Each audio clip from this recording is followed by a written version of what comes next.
Ya, welcome back on Context Channel, teman-teman. Masih di serial Golang Basic ya. Jadi sekarang kita akan masuk ke konsep functions berikutnya, yaitu pure functions, teman-teman. Jadi apa sih pure functions? Pure functions itu adalah sebuah functions yang outputnya hanya dipengaruhi oleh parameter-parameter yang ada di functions tersebut, teman-teman. Oke, paham ya? Jadi tidak ada keterlibatan global variable, tidak ada keterlibatan input stream gitu ya. Input stream itu ketika teman-teman bikin program, teman-teman diminta untuk masukin argumen gitu ya, masukkan angka misalkan gitu. Jadi tidak ada hal seperti itu di tengah-tengah functions gitu ya. Jadi intinya pure functions itu adalah sebuah functions yang nanti hasil outputnya hanya dipengaruhi oleh parameter-parameter yang ada di functions tersebut. Seperti teman-teman tahu ya, bahwa sebuah functions itu kan bisa punya satu parameter, bisa dua parameter, tiga parameter, atau nggak punya parameter sama sekali gitu ya. Nah, kita coba biar teman-teman nggak bingung gitu ya, biar teman-teman makin ngerti, kita coba cek ke contoh codingannya ya. Oke, seperti biasa ya, kita bikin dulu entry point-nya, package main, func main. Misalkan ya, gue bikin satu variabel global di sini namanya counter. Tipenya integer dengan inisiasi value 0. Oke. Terus gue bikin satu functions lagi teman-teman, func increment namanya. Gue pengen setiap kali increment ini dipanggil, dia nge-increment variabel counter di atas teman-teman. Jadi counter ini gue plus. Oke. Sampai sini nggak ada yang aneh ya.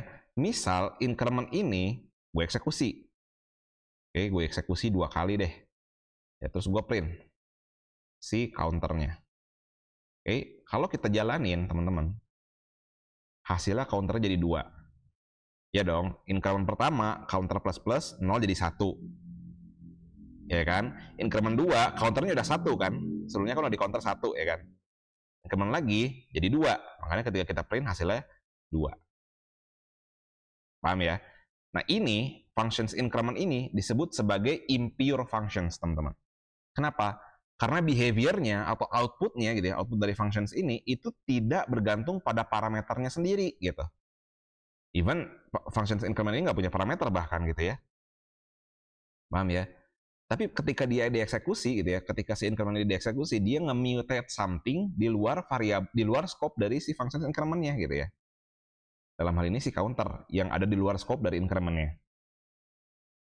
Paham ya? Ini disebut sebagai impure functions. Dampaknya apa bang? Dampaknya adalah ketika teman-teman punya modul yang seperti ini gitu ya.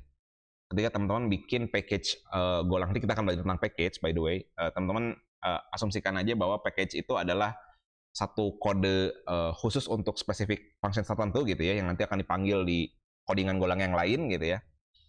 Nah, ketika teman-teman bikin modul seperti ini gitu ya, terus dieksekusi di modul lain gitu si codingannya, teman-teman jadi nggak ngerti nih behavior aslinya itu seperti apa sih. Teman-teman jadi harus bongkar ini kan. Jadi harus bongkar increment-nya gitu ya. Variabel apa aja sih yang akan terdampak gitu ya. Kita nggak tahu gitu. Ya, paham ya? Nah, untuk mengeliminasi hal itu gitu ya, kita bisa menggunakan konsep dari pure functions. Ya. Caranya kita bikin variabel di sini. A in misalkan. Yang di counter adalah si A. Oke. Paham ya? Nah, sekarang kita masukin counter ke sini. Oke, counter ke sini. Ya. Paham ya? Nah, ini adalah pure functions, teman-teman. Kenapa? Karena kita tahu bahwa increment ini akan mengincrement dari parameter yang ada di sini. Misalkan kita masukinnya 10, ya udah increment 1 dari 10, berarti 11 gitu. Outputnya ada 11 gitu ya, walaupun nggak di-return kembali gitu ya, ini cuma nge-increment aja. Sampai sini ngerti ya? Sampai sini paham ya? Jadi perbedaan antara mengakses langsung global variable ke dalam functions, kita ganti jadi mempassing ini gitu ya, mempassing si global variable tadi gitu ya, ini ke dalam sebuah function sebagai parameter dulu gitu.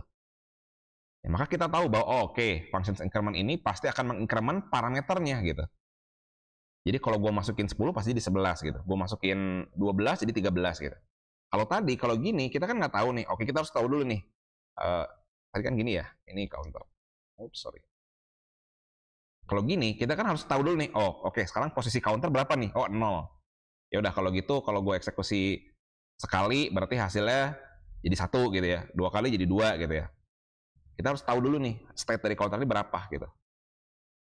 Paham ya? Kalau kayak gini, in gitu ya. Nah, kita cuma perlu tahu berapa nih yang dimasukin gitu. tergantung nilai yang dimasukinnya. Nah, tapi by the way, kalau kayak gini, ini masih ada problem. Go run main.go. Lihat, hasilnya 0. Dia tidak di-increment sama sekali. Nah, ini nanti ada kaitannya dengan konsep dari pointer. Itu akan gua simpan di bagian pointer nantinya gitu ya, biar jelasinnya nggak numpuk di sini gitu ya. Ya, tapi intinya ada yang di-increment di sini itu memiliki lokasi memori yang berbeda dengan si counter yang kita masukin di sini. Jadi pada saat counternya dipasing ke sini, nilainya di-copy tapi ke memori yang baru gitu ya. Jadi pada saat kita increment, oke, nilai incrementnya berubah kalau kita lihat ya. Tuh lihat, hasilnya oke, 1 gitu ya. Pada saat increment, ini increment pertama, oke nilainya 1, itu udah kita tambahin gitu ya. Yang kedua juga sama, ini. Tapi karena tadi different memory gitu ya, jadi nggak kesimpan, tetap 0 gitu yang dipasing ke increment kedua ini. Gitu ya. 0, oke berubah jadi 1, tapi pada saat kita print lagi di sini gitu ya, yang harusnya jadi 2, sekarang masih tetap 0. Nah, ini materi ini akan gue bahas specifically di bagian pointer nanti ya. Nah, berarti gimana Bang supaya tetap menjadikan ini sebuah pure functions? Ya udah, tinggal kembalikan aja nilainya. Ya, berarti tinggal di sini return A. Ya, tinggal di sini bikin counter sama dengan increment gitu ya. Counter sama dengan increment. Kalau kita jalanin 2 hasilnya. Ngerti ya? Nah, ini adalah pure functions teman-teman. Di mana sebuah function dalam ini increment gitu ya, function increment itu outputnya hanya bergantung pada parameter yang dimasukkan. Paham ya? Ngerti ya? Jadi yang awalnya langsung akses counter di sini gitu ya, counter.